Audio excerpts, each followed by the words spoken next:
mas eu acho que vai, porque como eu estou como participante, ele vai captar meu áudio. Ok. Ok? Então vamos nessa. Então, aula passada a gente começou a falar um pouco sobre aglomerantes. A gente citou, né, e abordou algumas situações e o material e alguns materiais que foi o cal e o gesso, né, que eles poderiam ser utilizados como aglomerantes, enfim. E ficamos para hoje de abordar tanto o cimento quanto materiais betuminosos, tá ok? E hoje a gente vai iniciar justamente pelo cimento, né? O cimento, ou mais conhecido também como cimento Portland, que é o mais utilizado, amplamente utilizado no setor no, nós da construção civil. E, para quem não lembra, eu já falei isso em sala de aula, o concreto, galera, é o segundo material, é a segunda, o segundo subsídio que mais se utiliza no mundo, perdendo apenas para a água. Então, depois da água, o material mais utilizado, o insumo mais utilizado no mundo é o concreto. Ou seja, nós somos bastante e muito responsáveis em relação tanto à utilização desse material, que seria o cimento, um dos constituintes do concreto, quanto o seu resíduo, quanto a sua parte de, de descarte, enfim. Então, a gente precisa estudar muito o cimento, a gente precisa entender quais são as reações que acontecem, propriedades físicas e químicas do cimento, para a gente poder utilizar ele da melhor forma possível e evitar assim, desperdícios ou gastos de dinheiro e gastos de material, enfim. Então, é bastante importante essa aula para a gente entender um pouco sobre esse constituinte do concreto ou da argamassa, enfim, e a gente dar seguimento à matéria, beleza? Então, pessoal, o cimento, para quem não conhece, e o mais utilizado é o cimento Portland. Existem outros tipos de cimento, né? Mas o mais conhecido e amplamente utilizado é cimento Portland. Esse nome Portland é justamente devido porque ele foi produzido pela primeira vez em 1824, pessoal, lá pelo empresário Joseph Aspdin, numa ilha chamada Ilha Portland, ok? Então, ele foi produzido pela primeira vez em 1824 por esse empresário. Então, em relação à sua definição, o cimento ele é considerado um aglomerante hidráulico. Esse termo aglomerante hidráulico a gente já citou na aula passada. Quem não lembra ou quem não se recorda, volta a aula ou entrar em algum material didático para poder verificar. Mas alguém com dúvida é só voltar na aula gravada e ver essa parte de definição de aglomerante hidráulico, ok? Então, ele é considerado um aglomerante hidráulico. Então, conforme a gente estudou anteriormente, os aglomerantes hidráulicos, só falar rapidamente, eles são produtos que possuem a característica de conservar suas propriedades de aglomerante em presença de ar e de água, ok? Porém, o seu endurecimento, ou seja, o seu processo de endurecimento ocorre apenas sob a influência de água, é exclusivamente através da interação da água com esse aglomerante que se dá o seu processo de endurecimento, beleza? Então, como principais aglomerantes hidráulicos, nós podemos citar justamente o cimento e a cal hidráulica, ok?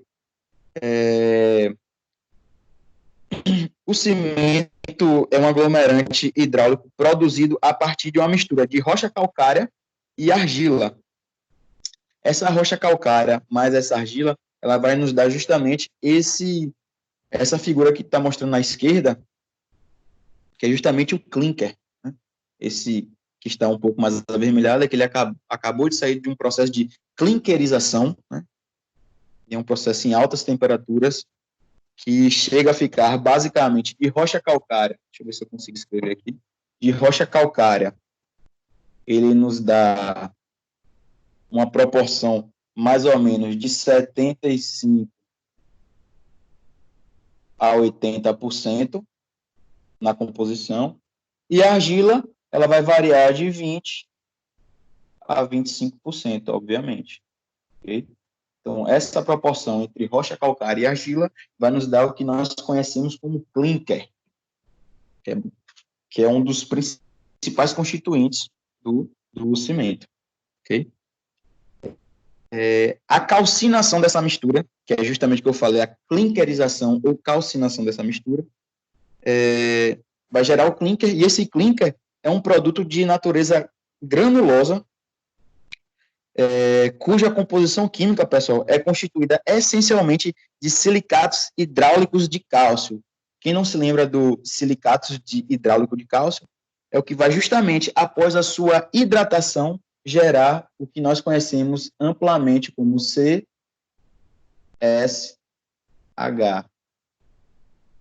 É justamente o silicato de cálcio hidratado, que é um dos principais fatores que vai nos fornecer e vai conferir resistência ao concreto após as suas reações químicas. Okay? Obviamente que esse silicato de cálcio hidratado, ou silicatos hidráulicos, eles vão haver diferentes proporções com diferentes substâncias que vão modificar suas propriedades e que vão facilitar também o seu emprego.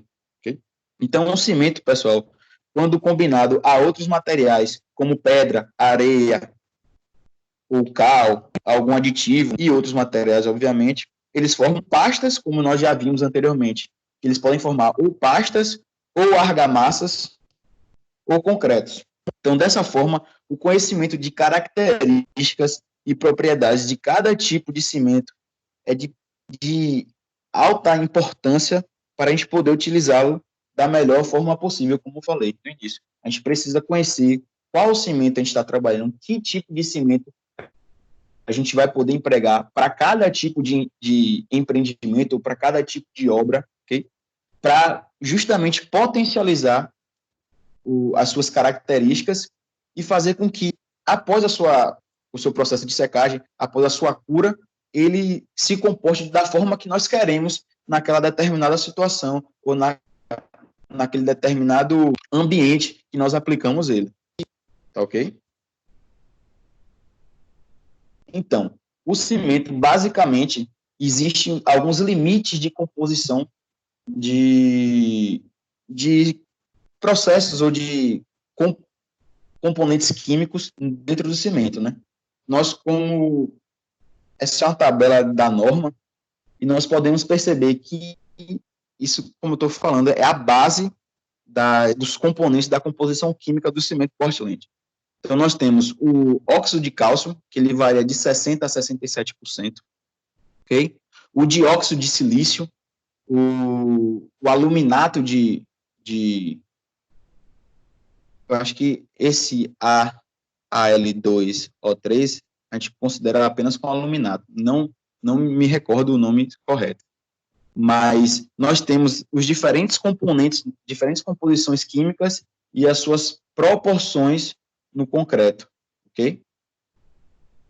Isso aqui a gente pode manusear, obviamente, a depender do tipo de concreto. Alguns fatores e algumas proporções vão variar, e essa variação vai nos proporcionar diferentes características e diferentes propriedades no cimento.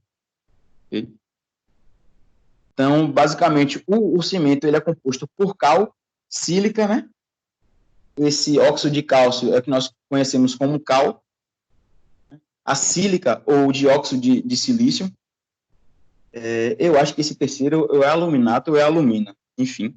Nós temos óxido de ferro, nós temos o magnésio, né? A magnésia e outros constituintes, obviamente. Então, por que conhecer bem os constituintes? Novamente, eu volto a repetir.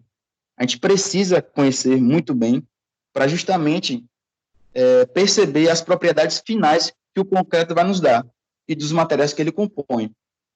Então, quando analisamos as propriedades físicas do cimento, nós devemos observar e perceber, ficar atento a 3 aspectos. Quais são esses aspectos, André? Primeiro, pulverulência. Quem não lembra, eu também já mencionei sobre a questão de pulverulência, que é justamente a sua condição natural desse material, ou seja, ele estar em pó, ok? Essa questão de ser módulo de finura mesmo, né? A sua questão de ser transformado em pó. A sua questão do amassamento, ou seja, o amassamento, quando nós falamos de amassamento, nós falamos justamente por exemplo, da água de amassamento, ou seja, a água que vai ser colocada ou adicionada a esse material para que a gente consiga fazer uma mistura. Então, esse amassamento nada mais é do que o momento da sua mistura com a água, ou seja, do momento da sua mistura do cimento com a sua água de amassamento. Ok? E o terceiro aspecto é verificar justamente a mistura da pasta com esses agregados. Ou seja, no segundo momento nós fizemos a pasta e o terceiro momento nós precisamos verificar a pasta em mistura com os agregados. Após isso, nós temos que analisar e verificar também algumas propriedades físicas desse aglomerante, correto? São elas, precisamos verificar e analisar a densidade, a finura, né, ou o módulo de finura. Nós precisamos avaliar também o tempo de pega, que é muito interessante e muito importante nessa etapa, né? Verificamos também a resistência e a exudação. No caso, pessoal, quando a gente fala de densidade, a densidade está relacionada ao cálculo de consumo, já que a sua densidade ela se altera durante o processo de hidratação. Ou seja, nós precisamos verificar e ficar atentos em relação à densidade, porque ela vai influenciar diretamente no cálculo de consumo de cimento. Se você não ficar atento ao cálculo de consumo do cimento, você não está atento a praticamente nada, porque é justamente o cálculo de consumo de cimento que vai nos fornecer, ao final desse traço que nós obtemos, se o seu concreto vai estar dentro ou não do que você programou que ele estivesse, ok? Em relação à finura, pessoal, vocês estão me ouvindo bem? Deixa eu dar uma olhada aqui. Sim. Ah, tá, ótimo. Fiquei achando que estava... Tá bom o áudio, né? Pronto.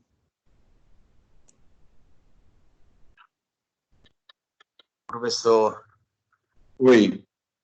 chegou uma mensagem agora no AVA que as aulas presenciais só retornará dia 4/5.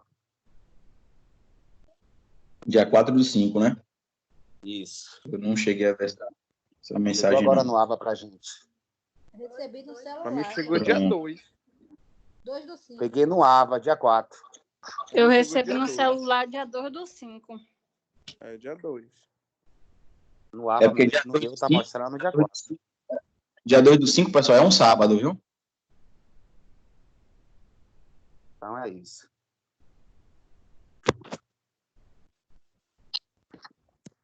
Mas vamos dar sequência aqui, né? Então, de antemão, vamos nos encontrar pessoalmente lá para o dia 4/5. Não tem problema. Ótimo.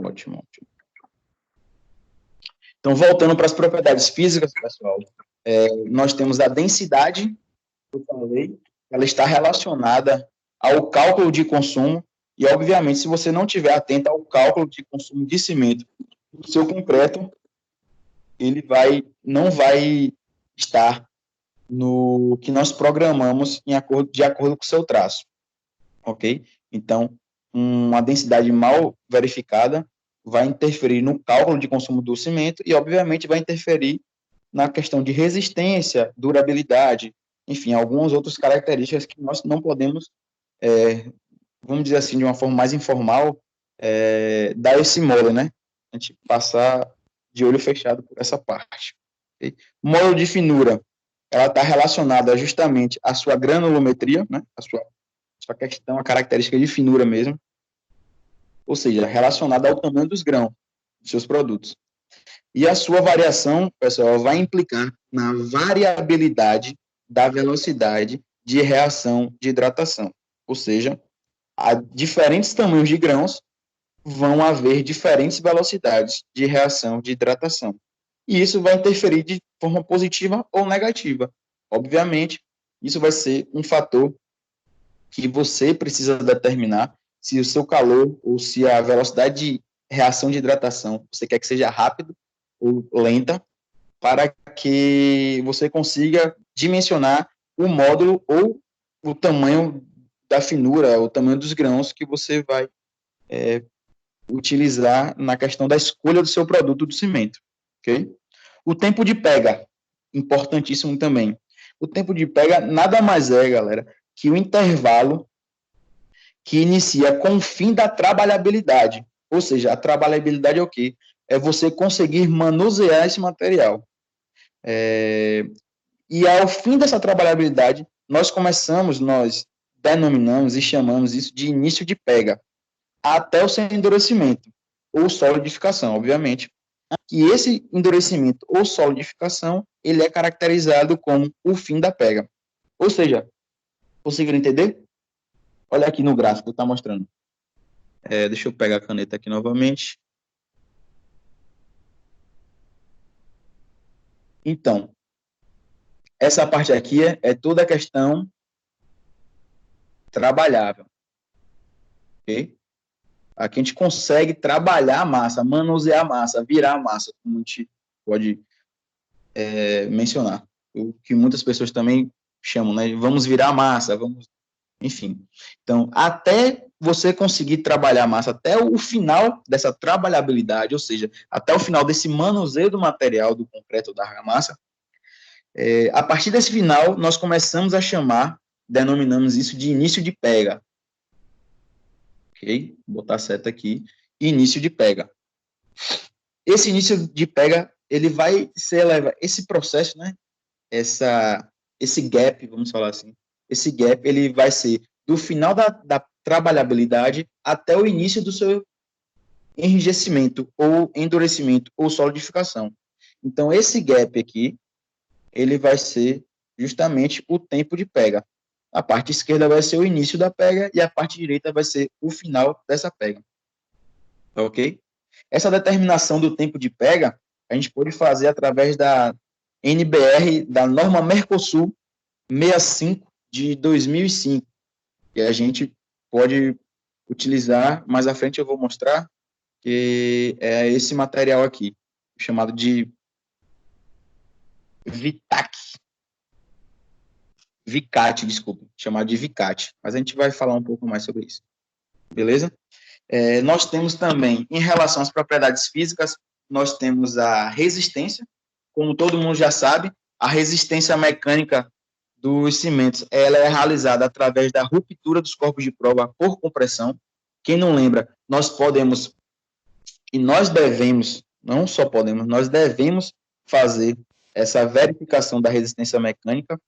Isso é normatizado, como eu já falei diversas vezes em sala de aula, essa proporção do diâmetro da base vezes pela altura, a altura tem que ser sempre 2 vezes maior, ou 2 vezes o valor do diâmetro, ou seja, se o diâmetro é de 5, a altura vai ser de 10, se o diâmetro é de 10, a altura vai ser de 20, e assim por diante. Após confeccionados os corpos de prova, nós submetemos ele a ensaio de compressão, okay? Através da norma 7215 da ABNT mesmo, NBR 7215, que lá vão mostrar todas as diretrizes, vão mostrar tudo o que deve fazer para você efetuar e desenvolver esse ensaio de resistência mecânica, ok? Então, nós podemos fazer assim, nós podemos moldar os corpos de prova, ou nós podemos retirar o corpo de prova em loco, né? Você vem com a perfuratriz, tira um corpo de prova do ambiente que você quer analisar, ou de uma coluna que você quer analisar, ou de uma laje que você quer analisar, e submete ao ensaio mecânico também. O problema de você fazer isso é que você está tirando um material que fazia parte de uma estrutura, né? Então, você tem que estudar bem de onde você vai tirar, de onde você vai perfurar na estrutura, para poder não ocasionar nenhum dano. Logicamente que nós estamos falando de forma estrutural, né? Não ocasionar nenhum dano ao seu ambiente, à sua estrutura. E a questão da exudação, que é a última propriedade física que nós devemos nos atentar e analisar, que é conhecido como o fenômeno de separação da água da mistura, devido às diferenças de densidade. essa separação ou essa segregação pode prejudicar a durabilidade e a resistência dos concretos. Ou seja, se esse fenômeno de separação da água da mistura, a exudação, como é quase uma evaporação, nós estamos analisando o processo de separação da água, ou da evaporação da água. Então, até esse processo tem que ser bem cauteloso, tem que ser bem verificado, para que não ocorra e para que não prejudique de forma efetiva a sua durabilidade e de forma efetiva a sua resistência dos concretos, ok? Então, são essas 5 propriedades físicas que nós devemos nos atentar em relação ao aglomerante cimento: densidade, finura, tempo de pega. Densidade, lembrando, pessoal, que a densidade vai influenciar justamente no cálculo de consumo do cimento, ok? A finura vai influenciar na questão da hidratação do cimento. O tempo de pega vai influenciar também algumas características como resistência e durabilidade, obviamente. A resistência é o que eu falei, de você moldar o corpo de prova ou retirar o corpo de prova em loco e submetê-los a ensaio mecânico de compressão. E a exudação é justamente a segregação dessa água da mistura ou a evaporação dessa água na mistura, que também pode influenciar e vai influenciar na durabilidade e resistência desses concretos, ok? O áudio está bom ainda, né? A gente vai agora abrir uma aspas, né? Abrir um parênteses aqui para falar um pouco mais sobre esse tempo de pega, que é bastante importante. Como eu falei, o tempo de pega ele se inicia com o fim da trabalhabilidade e vai até a questão da solidificação, o endurecimento. É justamente esse gap que eu falei, né? Início da pega e fim de pega, como está bem explicado aí no gráfico. Tá bom? Esse limite da área trabalhável para o início de pega, em dias, quanto tempo? Então, isso vai depender do seu traço, porque é isso que eu falo, isso tudo depende, são muitos fatores que são interdependentes, ok?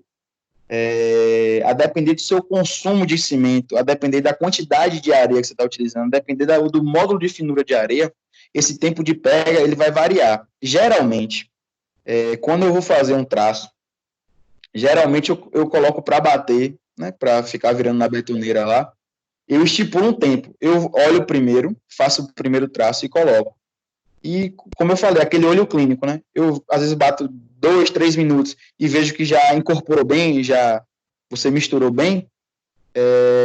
Aí eu estipulo esse tempo e coloco esse mesmo tempo para todas as outras betonadas que eu vou fazer. Mas esse início de pega, geralmente, você percebe, né? Se você estiver virando com a enxada, você vai perceber que ele vai começar a dificultar a mistura, porque ele vai começando a enrijecer de certa forma. E na betoneira também você percebe com a questão de você já ter feito isso várias vezes. É o famoso olho clínico mesmo. É o que nós conhecemos como seu Manel da obra lá. Seu Manel já sabe tudo de olho. Ô, professor, então essa área trabalhável, esse período trabalhável é apenas no momento em que está se concretando, digamos, uma laje? Não, esse momento trabalhável é o momento da mistura, onde você está misturando, você efetua todas as misturas, né? A areia, a brita, cimento e água, e você o início da mistura, você está começando a trabalhar ela. Quando você concorda comigo, quando você joga água na mistura, ela começa a fazer a hidratação do cimento. Depois que o cimento é totalmente hidratado, ele já vai já vai iniciar o processo de cura, né? O processo de pega. Vai ter a coesão desses materiais, então vai iniciar o processo de pega, né? E esse processo de pega, a partir entre o trabalhável e o endurecimento, existe essa transição, que é a transição justamente da pega, onde existe uma coesão maior dos materiais, onde existe uma como é que eu posso falar? É uma coesão mesmo que eu queria falar, mas uma aglomeração melhor, eles ficam aglutinados, ok? Eu entendi, professor. É porque eu estava relacionando isso a depois de concretada, digamos, uma laje. Sim. Estou falando no que temos costume de ver. Depois de concretada uma laje, é o tempo de secagem do concreto. Tava ligando isso a essa situação, entendeu? Entendi. Quando a gente vai concretar, Eu a gente vai tava concretar a laje, isso aqui, essa área, esse período de área trabalhável, início de pega e fim de pega, isso é durante a concretagem que a gente está fazendo, ou seja, o momento em que estamos batendo o concreto na betoneira, é o limite trabalhável. Aí, quando chega uma mistura, digamos assim, mais homogênea, já é o início de pega. E aí, o período em que levamos nos baldes e coisa e tal, até concretar, até colocar no local onde ele vai ser colocado, onde vai ser batida a laje, por exemplo, aí ainda está no período entre o início de pega e o fim de pega, correto? você perceba que o eixo Y desse gráfico aí é enrijecimento, ok? Não é enrijecimento o eixo Y desse gráfico? Então, nós precisamos... o vertical. Enrijecimento, isso. Então, a gente tem que trabalhar num ambiente justamente entre o limite de manuseio e o início de pega ali, para a gente poder concretar. Porque senão ele vai ficar ele não vai conseguir adensar bem, ele já vai começar a enrijecer muito, ok? Então a gente tem que saber esse limite. Por exemplo, quando a gente pede um concreto usinado de uma indústria, ou de uma indústria, não, desculpa, de uma concreteira, ok? Quando a gente pede de uma concreteira um concreto usinado, e ela vai levar para um ambiente ou para um empreendimento a, sei lá, 10 quilômetros, 20 quilômetros de lá, ele já sabe o tempo correto de fazer a mistura dentro do caminhão para que chegue num intervalo bom, um intervalo trabalhável ainda no empreendimento, no local onde ele vai ser despejado, vai ser concretado. Então, essa questão de tempo de pega tem que ser bem determinado. Isso vai ser determinado de acordo com a proporção ou com o traço que você desenvolveu. E, geralmente, nós temos uma noção de quanto tempo de pega determinado traço vai levar para começar a desenvolver todo o processo químico de enrijecimento. Eu entendi. Isso varia também a quantidade de água, tudo isso varia. O tamanho dos grãos da areia, não é isso? Colocado. Eu entendi agora, professor. Obrigado. Ótimo. Uma coisa interessante desse gráfico é justamente você não confundir pega com endurecimento, ou enrijecimento.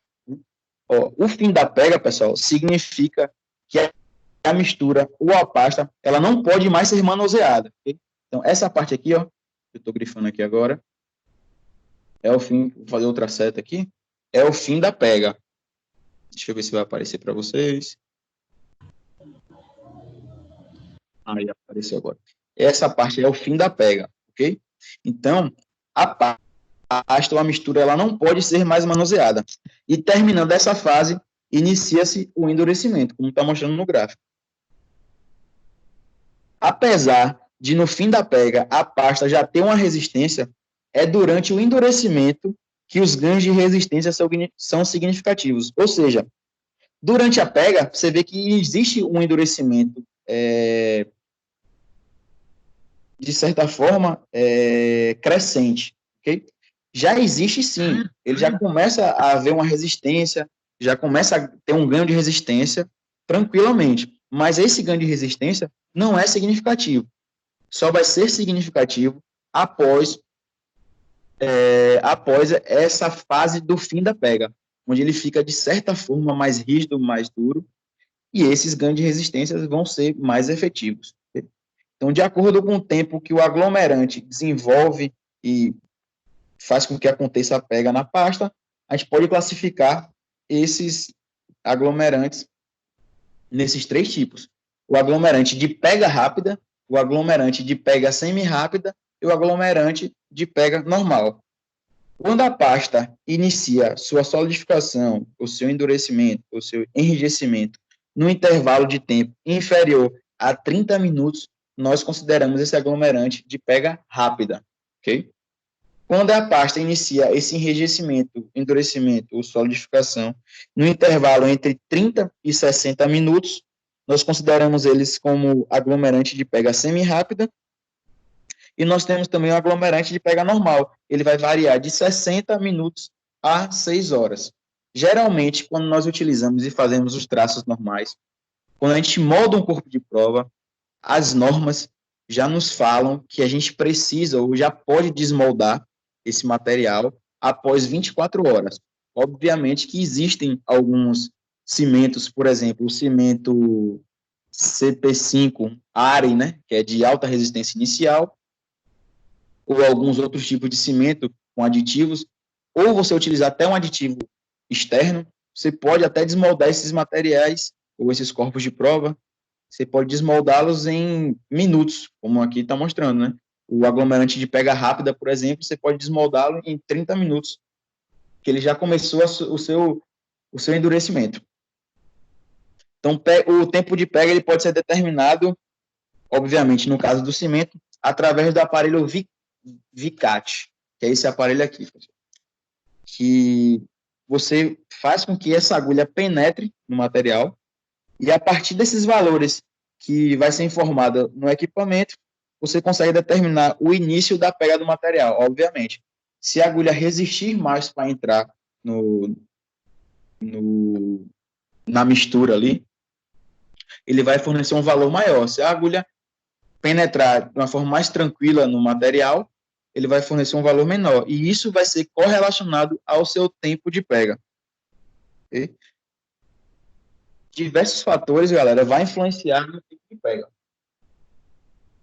No tempo de pega do cimento. Entre eles, como eu já falei, a finura do cimento. Outro fator importantíssimo, que eu já falei diversas vezes para vocês também, é o fator água-cimento da mistura. Isso vai influenciar no seu tempo de pega.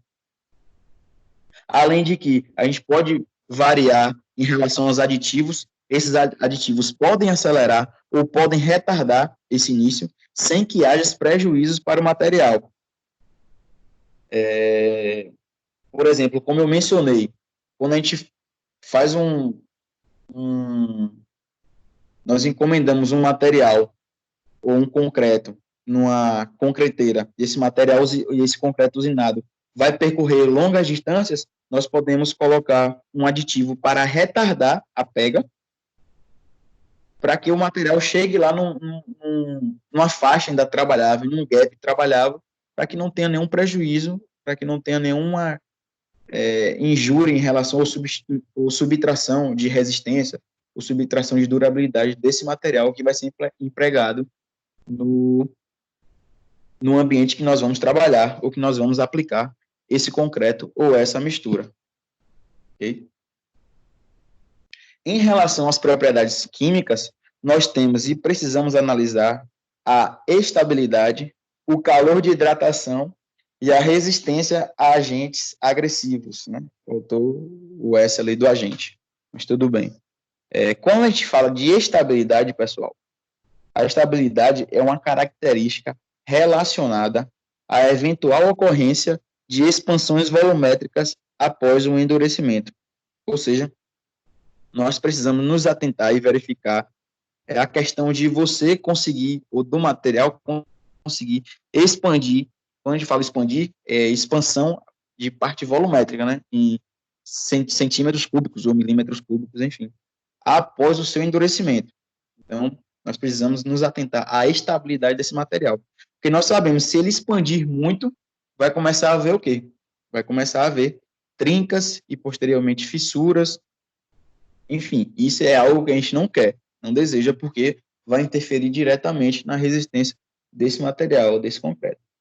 Nós vamos também falar sobre o calor de hidratação, que é uma das propriedades químicas mais importantes desse material, né, desse aglomerante.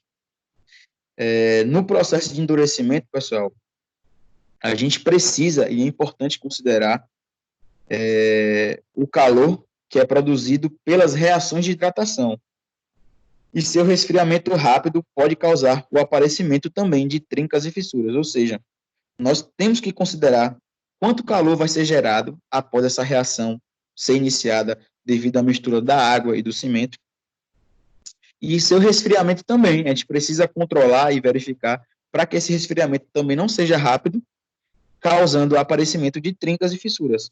A quantidade de calor e seu resfriamento é influenciada pela composição de cada cimento, ou seja, nós vamos ver mais à frente a composição de cada cimento, e essa composição vai influenciar diretamente a questão da quantidade de calor e seu resfriamento, obviamente, e essa quantidade de calor vai nos fornecer e vai nos dar vai nos nortear, na verdade, para que possamos desenvolver traços diminuindo a quantidade, diminuindo a probabilidade de ocorrer e de aparecer trincas e fissuras. Beleza? E também temos a resistência a agentes agressivos. Na verdade, esse último fator, ele refere-se a qual o tipo de cimento em obras que vai ter contato direto com terras ou águas, ou ele é suscetível a agentes químicos, ou agentes agressivos, ou ambientes litorâneos, ou ambientes que nós chamamos de, deixa eu lembrar o termo, resquício, acho que é resquícios de maré, respingos de maré, desculpa. Então, nós podemos utilizar para agentes agressivos ambientes, por exemplo, ambientes marítimos, respingos de maré. Esses respingos de maré, pessoal, quem já veio aqui em Ilhéus, a gente tem ali na Orla do Pontal algumas construções próximas ali. Inclusive, tem um bar chamado Bar Top, que ele tem algumas construções mais embaixo, ou no Morro de Pernambuco ali, inclusive a Ponte Nova também, onde existe o aumento da maré, né? A maré cheia e a maré baixa. E essa modificação, essa umidificação intervalada é conhecida como respingo de maré. Esse material está suscetível tanto a ambiente saturado, né, ambiente coberto de água, como ambiente seco, e, obviamente, nesse intervalo, nós temos também a umidificação desse material. Então, ele passa por alguns fatores e algumas seções de umidificação natural, que nós consideramos como respingo de maré. E esse respingo de maré é classificado, tem um nível de agressividade muito alto. Então, nós precisamos e devemos levar em consideração essa propriedade de resistência a agentes agressivos. Não só desse de respingo de maré, mas como ambientes, por exemplo, ambientes que tem São Paulo, por exemplo, a grande São Paulo, né?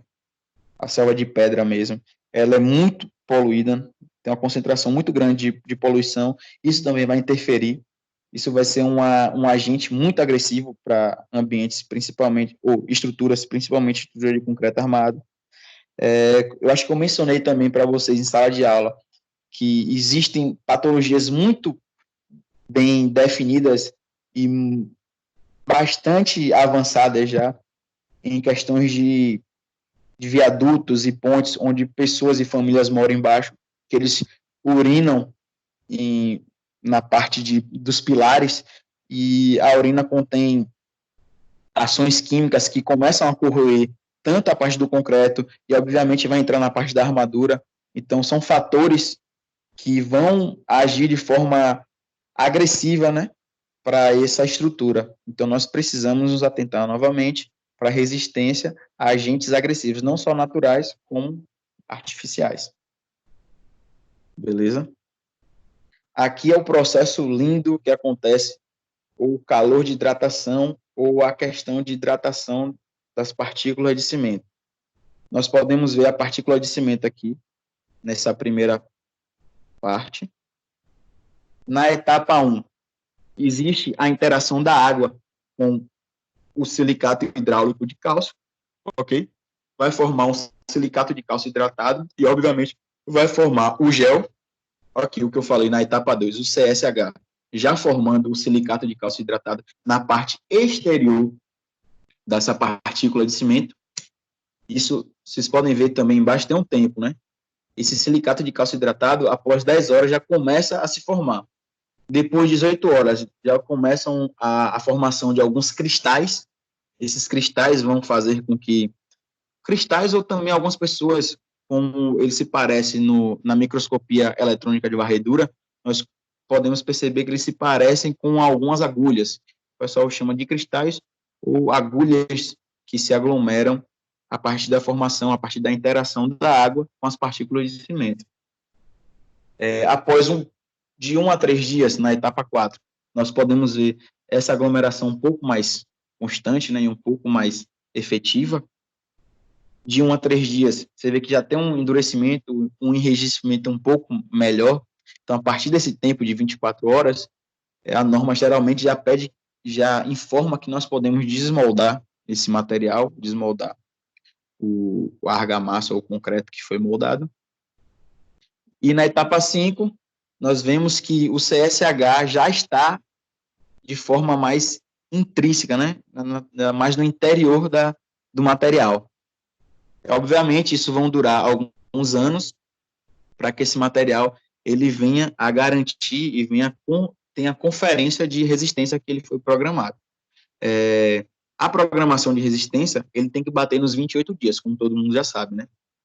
28 dias para que a resistência esteja adequada para o que ele foi processado, para o que ele foi elaborado os cálculos, beleza? Mas nós sabemos que à medida que o tempo vai passando, essa resistência só tende a ser crescente. Então, se ela bateu a resistência que você queria aos 28 dias, com certeza, daqui a alguns anos, se você for lá e com a perfuratriz retirar um corpo de prova daquela estrutura, ou daquele empreendimento, enfim, e for submeter ele a um ensaio mecânico, obviamente, essa amostra vai nos informar um valor maior de resistência do que foi calculado na época. Isso é interessante saber. E mais ao lado, a figura que vocês estão vendo aqui é justamente o mesmo processamento, só que de uma forma mais didática, né? As partículas de cimento, você vai hidratar essas partículas de cimento, né? Adicionando água, obviamente. A partir dessa hidratação vai gerar uma liberação de calor. Essa liberação de calor pode ser muito extrema ou pode ser tranquilamente, talvez você não consiga nem sentir essa liberação de calor. Após isso, vai ter a formação de alguns géis, né? Do gel dele, na verdade, e já vai iniciar a questão do agulhamento, que é a formação de agulhas ou cristais, como eu falei. Algumas pessoas, alguns livros podem trazer como cristais, alguns livros podem trazer como agulhamento, formação de agulhas. Mas é justamente essa formação de agulha e de cristal que é a iniciação ou a hidratação do silicato de cálcio, que nós consideramos de CSH ou silicato de cálcio hidratado, que é o que vai conferir novamente, vai conferir ao material, a essa mistura, conferir resistência para o cimento e, obviamente, para o concreto que vai ser aplicado. Essas agulhas, com o passar do tempo, elas vão se aglomerar mais e mais, por meio da hidratação também, até esse silicato de cálcio hidratado começar a se enrijecer de forma interna do material, até o seu estado endurecido, como mostra nessa figura, a última aqui. Então, ele vai endurecendo pela parte da camada externa e vai entrando, né? Esse enrijecimento, essa formação de agulha, essa formação de cristais, ela é de fora para dentro. Então, obviamente, isso vai durar algum período, alguns anos, algum período. Esse período vai depender também de qual tipo. Na verdade, pessoal, tudo depende do tipo de cimento que você está utilizando, tudo depende da proporção que você está utilizando, tudo depende do traço. Mas existe, obviamente, que um balanço geral para que isso ocorra. Ok?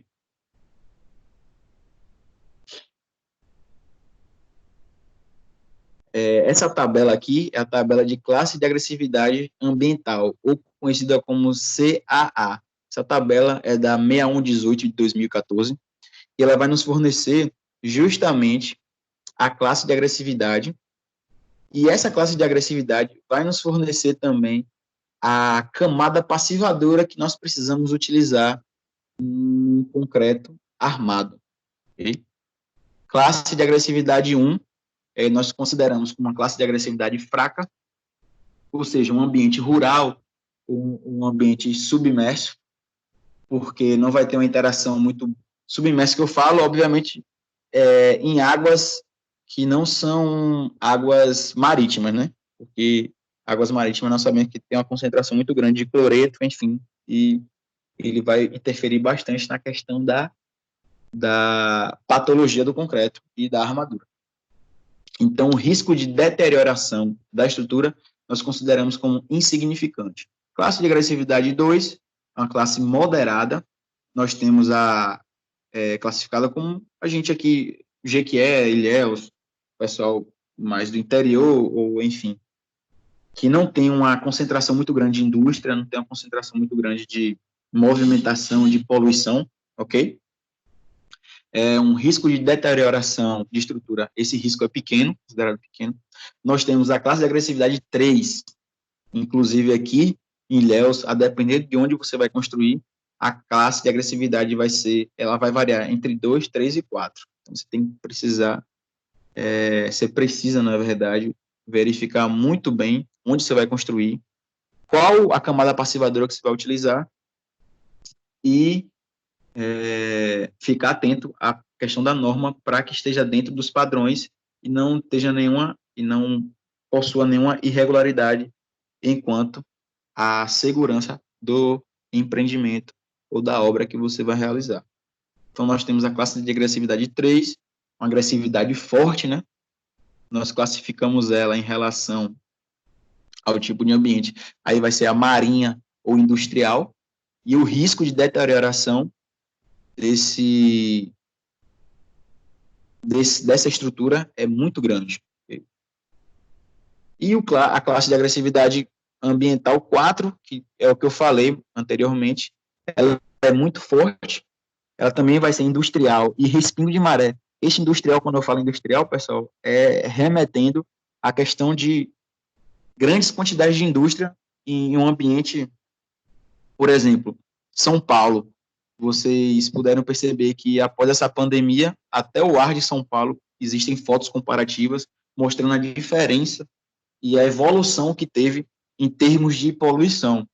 Okay? E igualmente na China, né? Não só nesses lugares, mas vocês também puderam ver questão de Veneza, até a água dos canais de Veneza se voltaram, né, sofreram aquela autodepuração, voltaram a ficar cristalinos, voltaram a ter peixes, enfim. Obviamente, são fatores que vão afetar diretamente na estrutura e vai haver, na verdade, vai potencializar que essa estrutura venha a sofrer patologias de forma mais rápida e de forma mais agressiva. Então, essa classe de agressividade 4, ela remete a ambientes, como eu falei agora, ambientes pesadamente industriais, uma agressividade muito forte, e, obviamente, também respingos de maré, como eu expliquei aqui na questão de Ilhéus, e o risco de deterioração, obviamente, se a agressividade é muito forte, o risco vai ser muito elevado, ok? Existem algumas nomenclaturas aqui que vocês podem verificar após a aula, enfim, se alguém tiver curiosidade, para verificar justamente esses sobrescritos aqui, A, B e C, que ele explica aqui embaixo. Ok? E, basicamente, a classe de agressividade se caracteriza por essa tabela, e essa tabela existe também, como eu falei, existe uma correlação, né? A depender da classe de agressividade, eu vou precisar colocar uma quantidade maior de concreto ou uma quantidade menor de concreto para agir como camada passivadora da armadura que eu estou utilizando. A agressividade mais forte, obviamente, vou botar uma camada de concreto mais espessa, né? Mais grossa, para que dificulte essa deterioração até a sua armadura e, obviamente, evitando, assim, algumas patologias e futuramente um colapso da estrutura. Ok? Espera aí que dá uma travadinha aqui.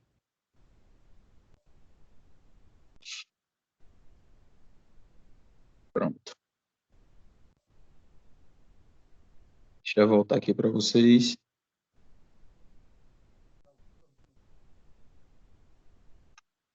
Pronto. Então, falamos sobre propriedades físicas, né? Alguns constituintes.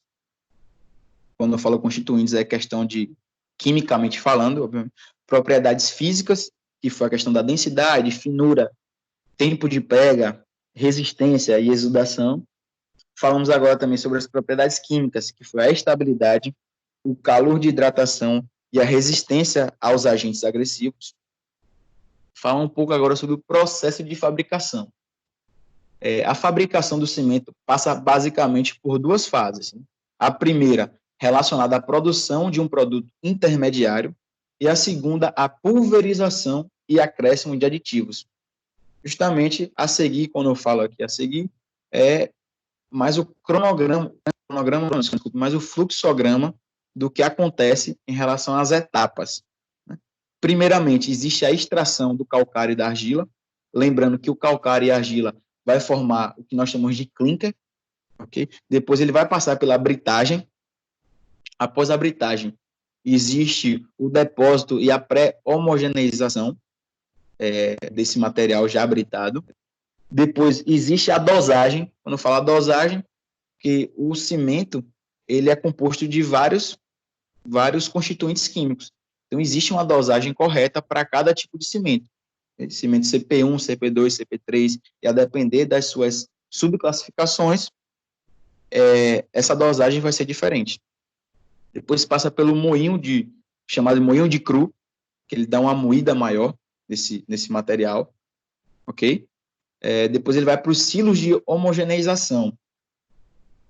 Após esse silo de homogeneização, ocorre uma mistura para homogeneizar esse material, esse composto, esse compósito, né? Nós vamos para, não sei nem se eu posso falar se é compósito, vou até verificar isso, para não estar falando uma nomenclatura equivocada para vocês. Mas vamos falar sobre esse composto, né? Esse material composto. Depois ele passa para o forno, né? O forno já é um pré-aquecedor. Após esse forno, nós vamos para os silos de clinker. Obviamente, ele passa pela que nós chamamos de clinkerização, né? A junção do material calcário com argila. Ele precisa passar por esse processo de altas temperaturas para formar esse clinker, né? Que é o que nós chamamos novamente de clinkerização. Vão haver as adições de alguns materiais. Obviamente, cada tipo de cimento, como a gente vai falar um pouco mais à frente, ele vai determinar qual tipo de adição vai ocorrer para determinadas finalidades. Depois vai para o moinho de cimento.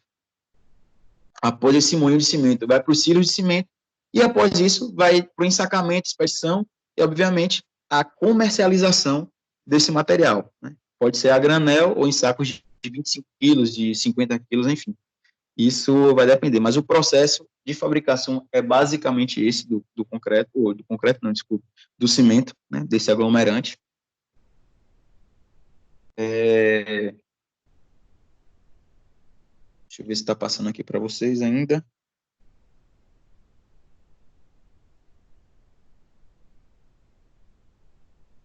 Deixa eu ver se deu, acho que deu uma travada aqui.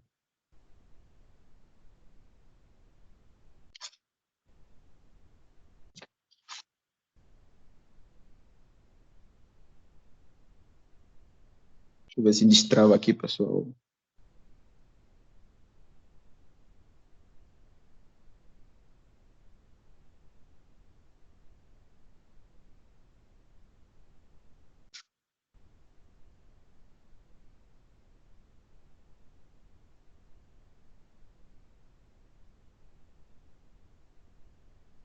Deu uma travadinha aqui. Então vamos aproveitar para fazer o intervalo, que enquanto eu vou destravar isso aqui. Tá ok?